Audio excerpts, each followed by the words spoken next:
નમસ્કાર દર્શક મિત્રો, હું છું રૂપલ લુણીચિયા. સંપૂર્ણ ન્યૂઝમાં આપનું સ્વાગત છે. થરાદમાં આદ્યશક્તિ જગદંબા ભવાનીના નવલા નોરતાનો આસોસુદ એકમથી પ્રારંભ થયો છે, ત્યારે નવરાત્રીનો ભક્તિમય ઉમંગથી છવાયેલો છે. થરાદ પોલીસ લાઇનમાં મોડી રાત સુધી ખેલૈયાઓ ટ્રેડિશનલ ડ્રેસમાં ગરબે રમ્યા હતા. આ ઉપરાંત ખેલૈયાઓ અવનવી સ્ટાઇલમાં ગરબે ઘૂમ્યા હતા. ખેલૈયાઓ મન મૂકીને ગરબે ઘૂમ્યા હતા. આ પ્રસંગે વિધાનસભાના અધ્યક્ષ શંકર ચૌધરી પણ પોલીસ લાઇન ગરબામાં આવી પહોંચ્યા હતા અને આરતી ઉતારી સહભાગી બન્યા હતા.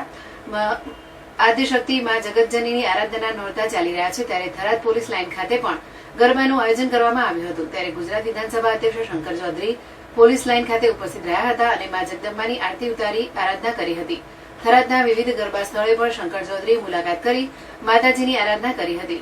થરાદ પોલીસ લાઇન ખાતે ખેલૈયાઓ મન મૂકીને ગરબા રમતા નજરે પડ્યા હતા. એક જ પ્રકારના મારવાડી ગામઠી વસ્ત્રોમાં સજ્જ થઈને મોડી રાત સુધી ગરબે ઘૂમ્યા હતા અને ગરબો જોવા માટે લોકો મોટી સંખ્યામાં ઉમટી પડ્યા હતા. થરાદ વાવ સહિતના વિસ્તારોમાં આવેલ શહેરી મહોલ્લા ગરબાઓમાં યુવાધન હિલોળે ચડ્યું હતું. નવરાત્રીનો સોળે કળાએ રંગ જામતો જાય છે. આ ઉપરાંત નાના બાળકો પણ અવનવા વેશ ધારણ કરી ગરબે ઘૂમી આકર્ષણ જમાવી રહ્યા છે.